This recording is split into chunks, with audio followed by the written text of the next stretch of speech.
பிரதீப மகாராஜா காலத்திலிருந்து அஸ்தினாபுர அரசாட்சியை பார்த்துக் கொண்டிருக்கிறேன். நீதி வழுவாத ஆட்சி முறை நம்முடையது. நமது அரசவையை அணுகியவர்கள் ஒரு நாளும் மனக்குறையோடு சென்றதில்லை. பெருமை மிக்க நம் பீடத்தில் ஏதோ ஒரு காட்டில் ஒரு பெண்ணால் வளர்க்கப்பட்ட சிறுவன் இளவரசனாக பட்டத்தை ஏற்கிறானே, இது அஸ்தினாபுரத்திற்கு வரமா இல்லை சாபமா? மன்னனாக பொறுப்பேற்கிறவனுக்கு சத்திரிய நீதி, அரசின் சட்டதிட்டங்கள், குற்றங்களுக்கான தண்டனை சட்டம், நீதி பரிபாலனை, பிராமண நீதி, வணிக நீதி, சாதாரண மக்களுக்கான நடைமுறை நீதி, சொத்துரிமை நீதி, ராஜதந்திரம், எல்லாவற்றுக்கும் மேலாக மன்னர்களுக்கே உரிய நிதானம், சீரும் இடத்தில் சினம், ஆராய்ந்து பார்க்கும் தன்மை, இப்படி எல்லா குணமும் இருக்க வேண்டும். பட்டமேற்கவிருக்கும் சிறுவன் தேவவிரதனுக்கு இவையெல்லாம் இருக்கும் என்று எதிர்பார்ப்பது நமது அறிவீனமாகும். தேவவிரதனை சபையில் பேச வைத்து விட்டால் அவன் குயிலா காக்கையா என்று நாடே தெரிந்து கொள்ளப் போகிறது. பார்த்து கொண்டே இரும். உலகமும் புகழ் கொண்ட அரசர் குல திலகர் அஷ்டதிக்கிலும் திக்விஜயம் செய்து 6000 யோசனை மண் கொண்ட மன்னர் பிரதீப சக்கரவர்த்தி குமாரர் சந்தனு மகாராஜர் வருகிறார். சந்திரகுல புகழ் சின்னம் சந்தனு மகாராஜாவின் கருவில் திருவமைந்த குமாரர் இளவரசர் பட்டம் சூடிக்கொள்ளவிருக்கும் தேவவிரதரும் வருகிறார். பாரத வருஷத்தின் நிகரில்லா ஞானி வசிஷ்டர் முனிகுல முதல்வர் அஸ்திரசூரர் பரசுராமர் வருகிறார்.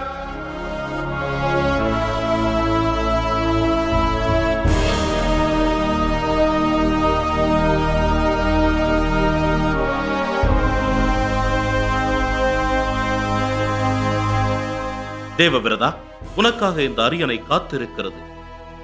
உன்னை அமர வைத்து அழகு பார்க்க வேண்டும் என்பது என்னுடைய நீண்ட நாள் ஆசை. அரசே, பேரரசருக்கு என் பணிவான வணக்கங்கள். குறுக்கிட்டதற்கு என்னை மன்னிக்க வேண்டும். விசாரிக்க வேண்டிய வழக்கு ஒன்று வந்திருக்கிறது. முடிசூட்டும் இவ்வேளையில் வழக்கை விசாரிக்க வேண்டிய அவசரம் என்ன? பிரச்சனையை முளையிலே கிள்ளி எறிந்துவிட்டால் நல்லது. நமது எல்லை நாட்டு மன்னன் சுபாலனுடைய வழக்கு ஒன்று வந்திருக்கிறது. இந்த வழக்கை நமது வருங்கால இளவரசர் விசாரித்தால் நல்லது என்று நாங்கள் நினைக்கிறோம். தேவவிரதன் பட்டமேற்ற பிறகு இவ்வழக்கை விசாரித்துக் கொள்ளலாம். அரச நீதிகளை அறிந்திருப்பாரோ என்ற சந்தேகம் ஏற்பட்டுள்ளது. யாருக்கு சந்தேகம் ஏற்பட்டுள்ளது? மக்களுக்கு. சுபமுகூர்த்தம் நெருங்கும் வேளையில் இப்படி ஒரு இடையூறா? பட்டம் சூட்டிய பிறகு தேவவிரதனை இவ்வழக்கை விசாரிக்கட்டும். அரசரின் ஆணைப்படியே நடக்கட்டும். பட்டம் சூட்டிய பிறகு வழக்கை விசாரித்துக் கொள்ளலாம். தந்தையே, இந்த வழக்கை விசாரித்த பிறகு நான் பட்டம் சூட்டிக் கொள்கிறேனே. நீங்களும் பாருங்கள் என் நீதி பரிபாலனம் எப்படி இருக்கிறது என்று. இல்லை, அது தேவையில்லை.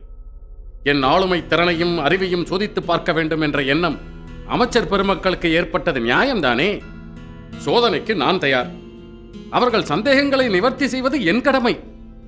என் ஆளுமை திறனை நிரூபணம் செய்துவிட்டு பிறகு பட்டமேற்பதே சரியாக இருக்கும் என்று நான் நினைக்கிறேன். நீதி விசாரணையை தொடங்கலாம்.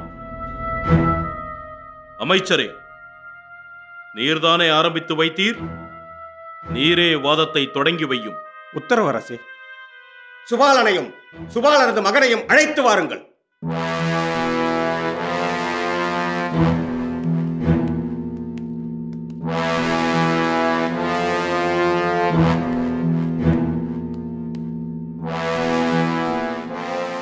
சபையோர்களே, இதோ இங்கிருக்கும் சுபாலன் நம் எல்லை நாடான சுபால நாட்டு மன்னன். பக்கத்தில் இருப்பவர் இளவரசர் சௌபாலர்.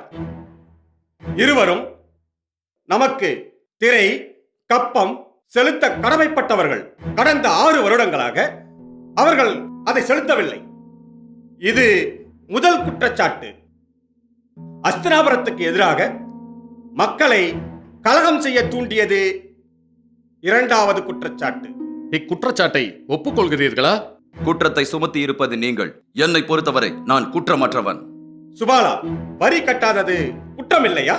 அமைச்சரே, மன்னர் சுபாலர் மீது குற்றம் சுமத்தப்பட்டிருந்தாலும் அவரை மரியாதை குறைவாக அழைக்கக்கூடாது. மன்னியுங்கள் ராஜகுமாரா. சுபாலரே, தாங்கள் கடந்த 13 ஆண்டுகளாக அஸ்தினாபுரத்திற்கு வரி கட்டினீர்கள், சரிதானே? ஆம்.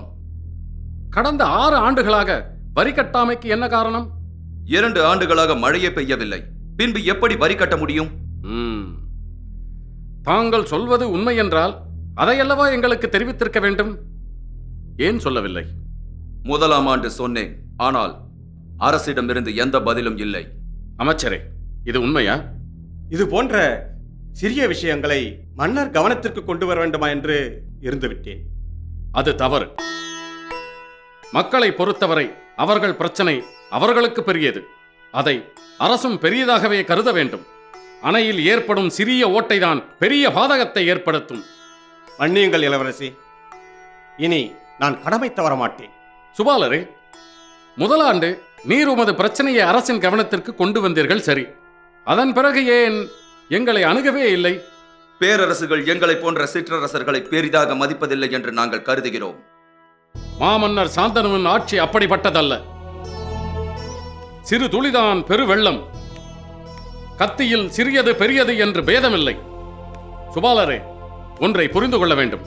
நீங்கள் கட்டும் வரியை உங்கள் நாட்டிற்கே தான் பயன்படுத்துகிறோம். இதை சற்று யோசித்து பாருங்கள். கடந்த 4 வருடங்களுக்கு முன்பு சரஸ்வதி நதியின் கிளையில் வெள்ளம் வந்து அணை உடைந்த பொழுது அதை கட்டி கொடுத்தது யார்? தங்கள் அரசுதான். அதுபோதும். தாங்கள் உண்மையை இனிமேல் உணர்ந்து கொள்வீர்கள். ஹஸ்தினாபுரம் யாரோடும் கரம் கோர்க்கவே தயாராக இருக்கிறது. மாற்றான் தாய் மனப்பான்மை எங்களுக்கு ஒருபொழுதும் கிடையாது. தங்கள் நாட்டை அங்க தேசத்து அரசர் தாக்கிய பொழுது உதவிக்கு வந்தது யார்? தங்கள் அரசுதான். மறந்து விடாதீர்கள். தங்களின் நாட்டு மக்களை எங்களுக்கு எதிராக கலகம் செய்ய தூண்டியது பெரும் குற்றம் அல்லவா? இந்த ஒரு குற்றத்திற்காகவே மன்னன் சுபாலன் தலையை கொய்யலாம். சுபாலரே, நீங்களே சொல்லுங்கள், ஏன் கலகம் செய்தீர்கள்? எங்களை நீங்கள் அரசராகவே மதிக்கவில்லை என்ற கோபத்தினால் தான் கலகம் செய்தோம். நாங்கள் உங்களை எவ்வாறு மதிக்க வேண்டும் என்று எதிர்பார்க்கிறீர்கள்? உங்களுக்கு சமமாக என்னை மன்னனாக, என் மகனை இளவரசனாக. இப்பொழுதே அப்படிதான் மதிக்கிறோம் சுபாலரே. தாங்கள் பொருளாதார கணக்கில் மிகவும் வல்லவர் என்று கேள்விப்பட்டோம். தாங்கள் நாட்டு கருவூலத்தில் உள்ள பணத்தை ஒவ்வொரு குடிமகனுக்கும் பிரித்து கொடுத்தால் ஒவ்வொருவருக்கும் என்ன கிடைக்கும்? 60 பொற்காசுகள் கிடைக்கும். நல்லது. தங்களை போன்ற அறிஞர்கள் ஹஸ்தினாபுரத்திற்கு தேவைப்படுகிறார்கள். தங்களை எங்கள் அரசின் தலைமை கணக்கு அதிகாரியாக மாமன்னரின் அனுமதியோடு நியமிக்கிறேன். மகிழ்ச்சிதானே? மிக்க மகிழ்ச்சி. இளவரசர் சௌபாலரே, தாங்கள் சிறந்த வீரர் என்பதை நான் அறிவேன். ஒரு மன்னருக்கு உண்டான அத்தனை தகுதிகளும் உங்களுக்கு இருக்கிறது. மக்களின் பிரச்சனையை நீங்கள் நன்கு அறிவீர்கள்.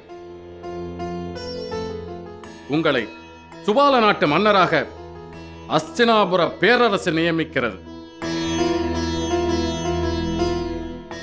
ஹஸ்தினாபுரத்திற்கு கட்டுப்பட்ட மன்னனாக அல்ல, எமக்கு நிகராக நாம் இனி தோழமையோடு ஆட்சி செய்வோம்.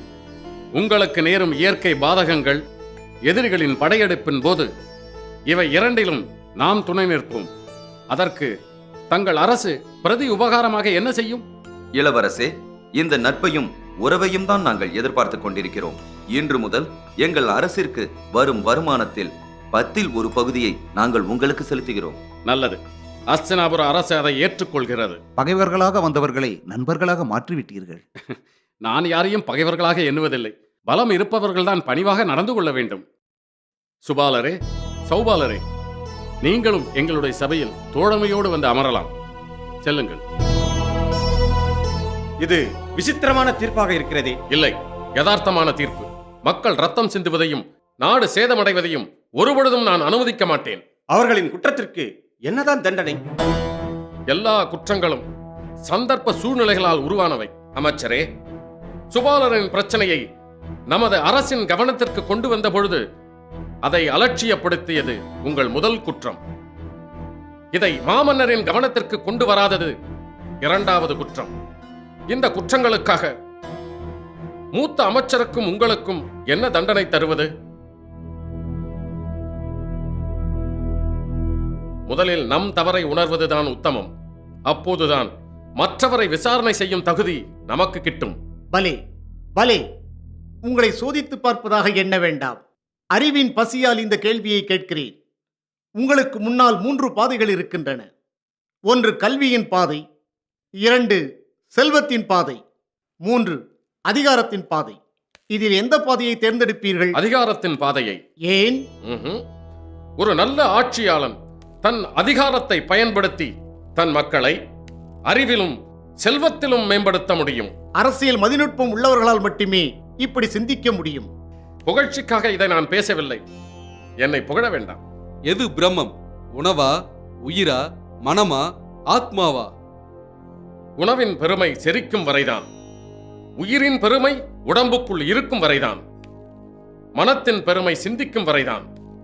ஆனால் தர்மத்தின் இன்னொரு பெயரே பிரம்மம். தர்மம் தான் பிரம்மம். ஆஹா, தர்மத்தை யார் தீர்மானிப்பது? என் குருமார்கள், வசிஷ்டர் பெருமான், பரசுராமர் போன்ற மகான்களே தர்மத்தின் பாதையை தீர்மானிக்கிறார்கள். யாருக்கு எது தர்மம்? எது எல்லோருக்கும் சுகமளிக்கிறதோ, எது எல்லோருக்கும் பயனளிக்கிறதோ, எது இன்னொருவரை பாதிக்காமல் இருக்கிறதோ அதுவே தர்மம். சமூகத்திற்கானது தர்மம், தனி மனிதனுக்கானது சுதர்மம். இறைவனிடம் ஒன்றை மட்டும் கேட்டு பெற வேண்டுமென்றால் தாங்கள் எதை கேட்பீர்கள்? ஆரோக்கியம் கூடிய நீண்ட நெடும் ஆயுள் கேட்பேன். ஆயுளையா? ஆம், ஆயுள்தான்.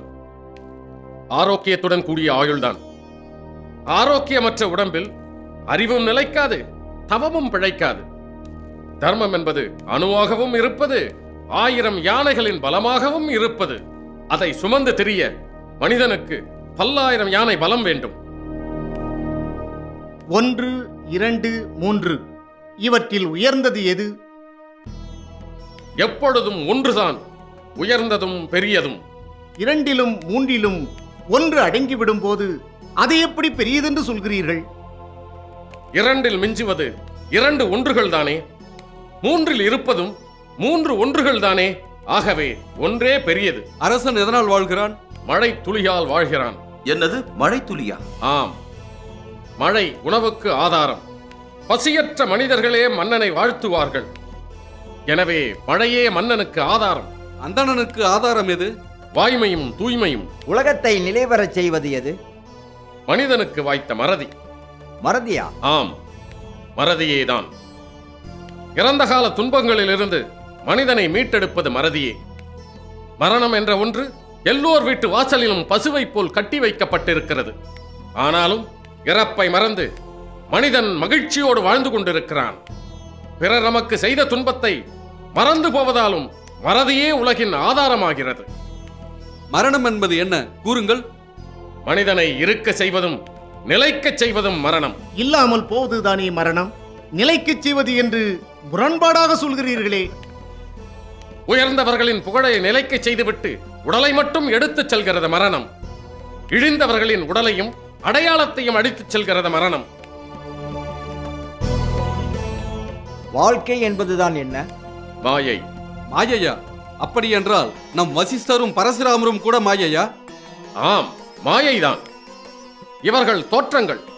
இவர்கள் இருப்பதாக பாவிக்கிறோம். ஆகவே இவர்கள் இருக்கிறார்கள். மிஞ்சுவது வெறும் பாவனைதான். கேள்விகள் இன்னும் ஏதேனும் மிச்சம் இருக்கிறதா? ஆஹா ஆஹா,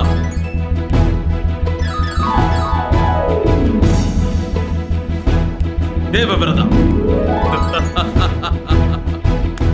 தேவவிரதா, நீ யார் என்பதை நிரூபித்து விட்டாய் என் மகனே.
அரசே, தேரோட்டி, ஊர் தலைவனை அழைத்து வா.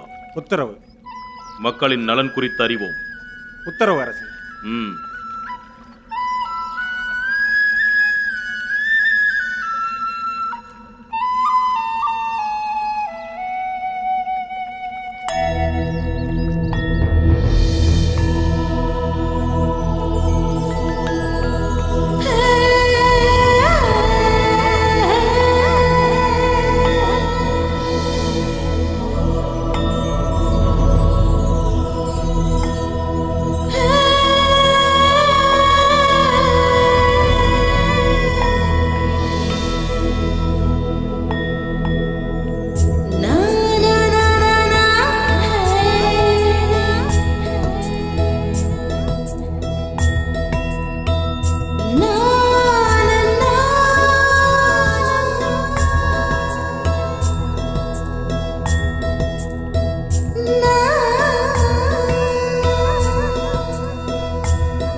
தேரோட்டி, ஊர் தலைவரை அழைத்து வருகிறேன் அரசே.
கார்மேக கூந்தல்,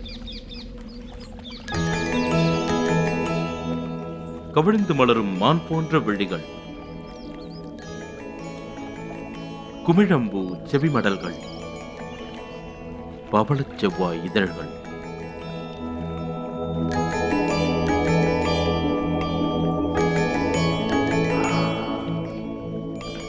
உயிரையே கவரும்படியான நறுமணம், தேவகன்னிகை போன்றொரு அழகிய வடிவம். பெண்ணே, நீ யார்?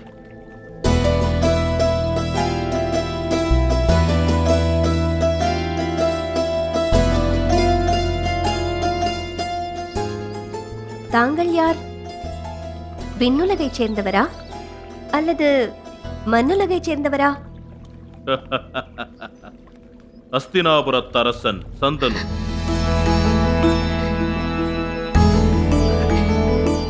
மன்னிக்க வேண்டும் அரசே. அரசன் என்றதும் அதிர்ந்து விட்டாயோ?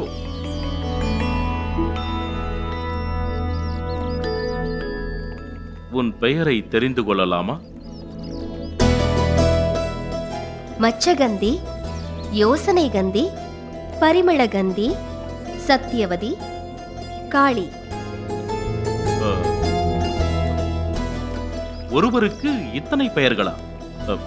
உன்னை நான் எப்படி அழைப்பது? அது தங்கள் விருப்பம். சத்தியவதி.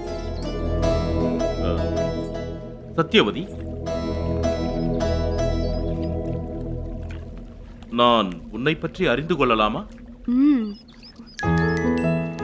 சேதி நாட்டு அரசன் மகள், மச்சதேச அதிபதி மத்ஸ்யன் சகோதரி, தாசராஜனின் வளர்ப்பு புத்திரி. செம்படவ பெண்ணாக இந்த யமுனை ஆற்றிலே படகு விடுவதை தொழிலாக செய்து வருகிறேன். ஆற்றில் படகு விடுகிறாய், சரி. ஆனால் கண்களில் துடுப்பை வைத்திருக்கிறாயே.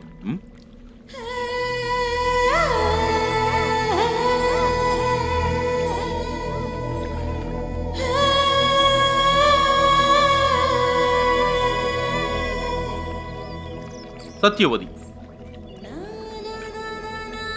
யமுனையில் கங்கையை கண்டேன். என் மனதை கவர்ந்து விட்டாய். என் இதயத்தில் இனம் புரியாத ஒரு புதிய சுவாசம் நுழைந்ததை போல் உணர்கிறேன்.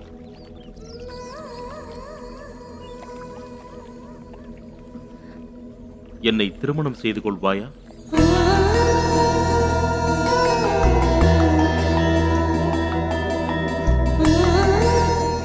சத்தியவதி, என் மீது விருப்பம் உண்டென்றால் இதனை பெற்றுக்கொள்.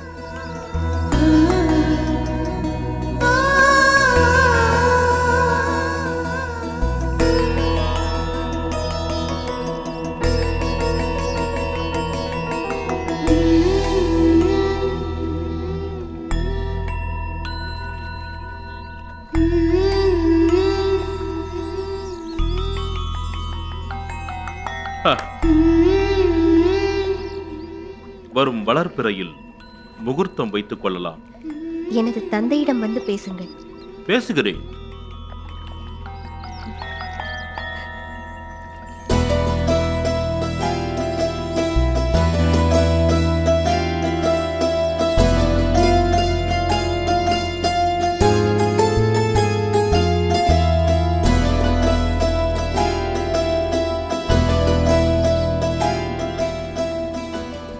அரசே, தங்கள் வருகையால் எங்கள் குலம் பெருமை பெற்றது. மகிழ்ச்சி.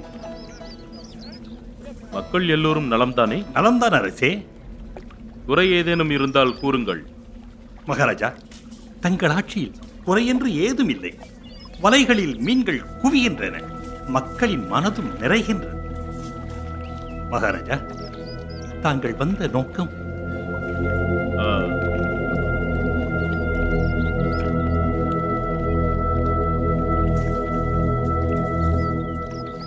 தாங்கள் ஏதோ சொல்ல விரும்புவது போல் தெரிகிறது. தங்கள் ஆணை எதுவாக இருந்தாலும் சொல்லுங்கள், நிறைவேற்ற தயாராக இருக்கிறோம். இது ஆணை அல்ல, வேண்டுகோள். வேண்டுகோளா? அரசருக்கா? என்னிடத்திலா? ஆம், தங்களிடத்தில்தான். தங்களிடத்தில் இருக்கும் ஒரு பொக்கிஷத்தை கேட்டு பெறவே நான் வந்திருக்கிறேன். எனது சக்திக்கு உட்பட்டது எதுவானாலும் கேளுங்கள், அவசியம் தருகிறேன். அஸ்தினாபுரத்திற்கு பட்டத்து அரசி இல்லை என்பது தாங்கள் அறிந்ததுதானே? அந்த சிம்மாசனத்தில் தங்கள் மகள் அமர வேண்டும். அதாவது என் மனைவியாக, ராணியாக தங்கள் மகள் சத்தியவதி அமர வேண்டும். அவளை எனக்கு திருமணம் செய்து தருவீர்களா? அரசே,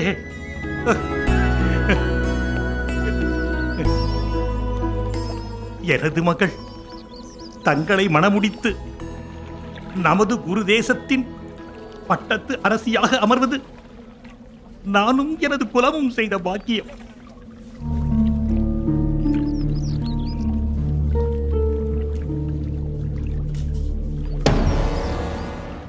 ஆனால் என்ன ஆனால்? தயங்காமல் கூறுங்கள்.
தந்தையே, உணவு அருந்துங்கள். நானே தங்களுக்கு ஊட்டி விடுகிறேன். இது நம்முடைய தோட்டத்திலேயே பறித்த பழம். சாப்பிடுங்கள்.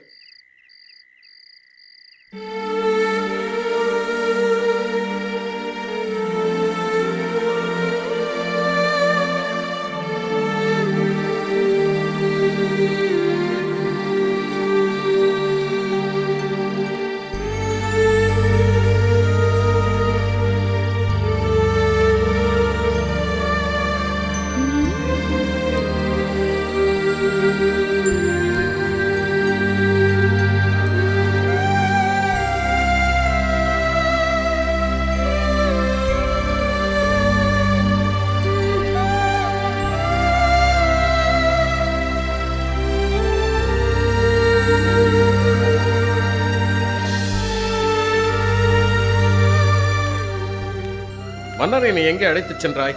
யமுனை நதிக்கரை ஓரமுள்ள மீனவ கிராமத்தில். அங்கு என்ன நடந்தது?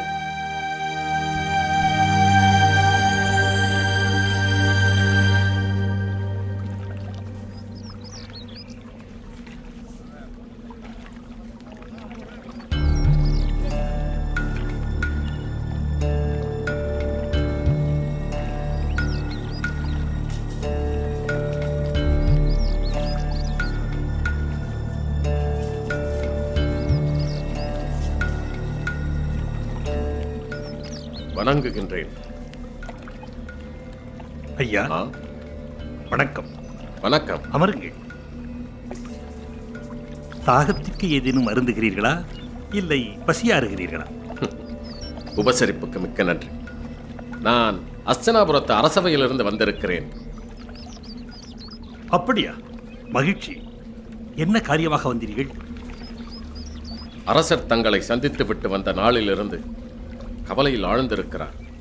உங்கள் இருவருக்கிடையில் என்ன நிகழ்ந்தது என்று நான் தெரிந்து கொள்ளலாமா? நான் அரசருக்கு மிகவும் நெருங்கியவன். என்னிடம் நீங்கள் தாராளமாக மனம் விட்டு பேசலாம். ஆமாம், மாமன்னர் என் பெண் சத்தியவதியை மனம் கேட்டு வந்தார். எனக்கு மகிழ்ச்சிதான். ஆனால் நான் ஒரு நிபந்தனை சொன்னேன். அதை கேட்டது மன்னர் பதிலேதும் சொல்லாமல் திரும்பிவிட்டார். என்ன நிபந்தனை என்று நான் தெரிந்து கொள்ளலாமா? என் மகள் சத்தியவதி வயிற்றில் பிறக்கும் பிள்ளைக்கே குருதேசத்தின் மன்னர் பட்டம் சூட்ட வேண்டும் என்று கேட்டேன். அவர் பேசாமல் போய்விட்டார். ஏன் என்பதை அறிவீர்களா? மன்னருக்கு ஒரு தடை இருக்கிறதே. தடையா? என்ன தடை? மன்னரின் மூத்த தாரத்து மகன் இளவரசன் தேவவிரதன் தடையாக இருக்கிறானே. சந்துணு மகாராஜாவுக்கு பிறகு பட்டத்துக்கு வருகிறவன் முறைப்படி அவனாகத்தானே இருக்க முடியும்.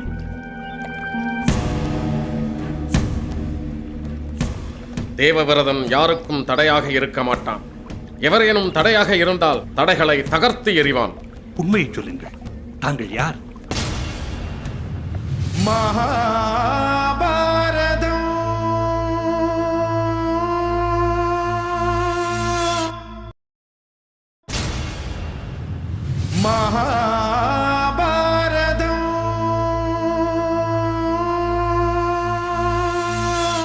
உண்மையை சொல்லுங்கள், தாங்கள் யார்?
சத்தியவதி, ஆஹா ஆஹா!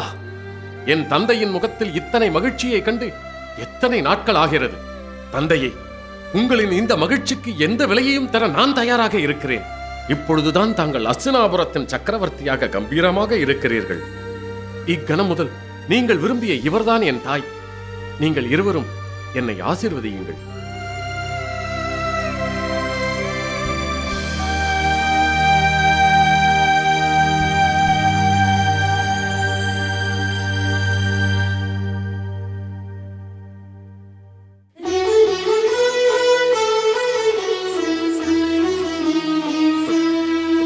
தேவவிரதா, தேவவிரதா, நில்!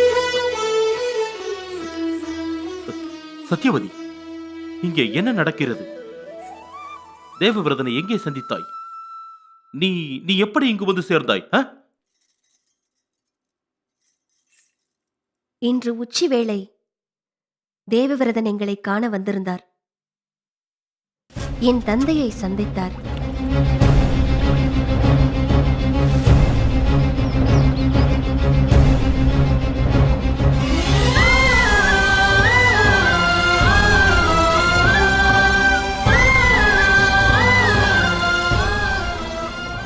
என் தந்தையின் விருப்பத்தை நிறைவேற்ற என் உயிரையும் கொடுக்க தயங்க மாட்டேன்.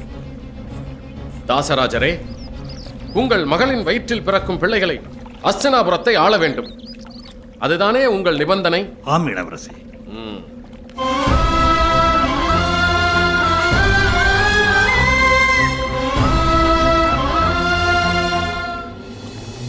தேவர்களே, மகாமுனிகளே, இதோ என் சபதத்தை கேளுங்கள். அஸ்தினாபுரத்தின் அரியாசனத்தில் அரசனாக நான் ஒருபொழுதும் அமரமாட்டேன். என் அரசு உரிமையை இப்பொழுதே நான் துறக்கிறேன்.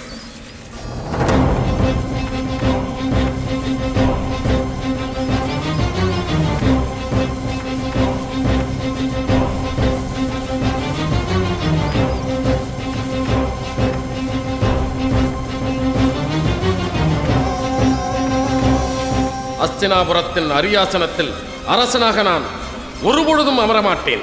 என் அரசு உரிமையை இப்பொழுதே நான் துறக்கிறேன். என் அரசு உரிமையை இப்பொழுதே நான் துறக்கிறேன்.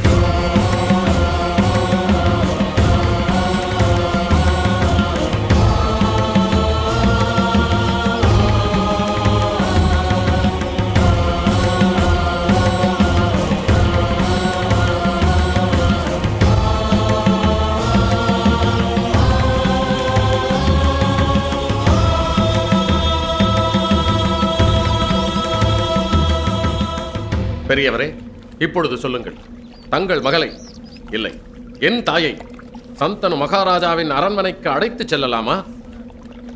இல்லை, இன்னும் என் நிபந்தனை முற்றுப் பெறவில்லை. சொல்லுங்கள், மேலும் என்ன நிபந்தனை? தாங்கள் அஸ்தினாபுரத்தின் அரசு பட்டத்தை துறந்தீர்கள். தாங்கள் அரியணை ஏறமாட்டீர்கள். நீங்கள் சத்தியவான். ஆனால் இன்னும் என்ன தயக்கம்? தாங்கள் சொன்ன சொல்லை காப்பாற்றுவீர்கள், அதிலொன்றும் சந்தேகமில்லை. ஆனால் தங்களுக்கு பிறக்கும் பிள்ளைகள், தாங்கள் வாரிசுகள் அஸ்தினாபுரம் ஆட்சிக்கு எந்த காலத்திலும் உரிமை கொண்டாட மாட்டார்கள் என்பதற்கு என்ன ஆதாரம்? இவ்வளவுதானா? இளவரசே, அவசரப்பட்டு எந்த முடிவையும் எடுத்துவிட வேண்டாம்.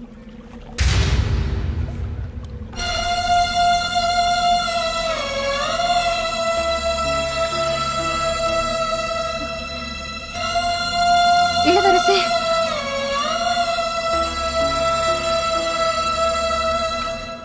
நீரோடும் இடமெல்லாம் என் தாய் கங்கா இருக்கிறாள். என் தாய் கங்காதேவியின் மீது ஆணையிட்டு சொல்கிறேன், என் வாழ்நாள் முழுவதும் நான் பிரம்மச்சாரியாகவே இருப்பேன்.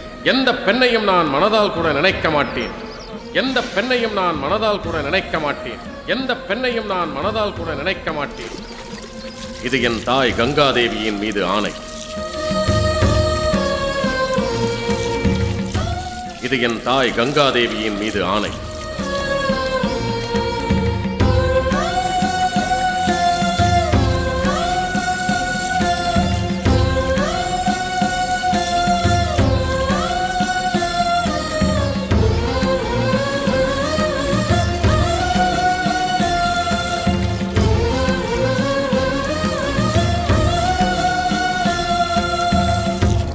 இது என் தாய் கங்காதேவியின் மீது ஆணை.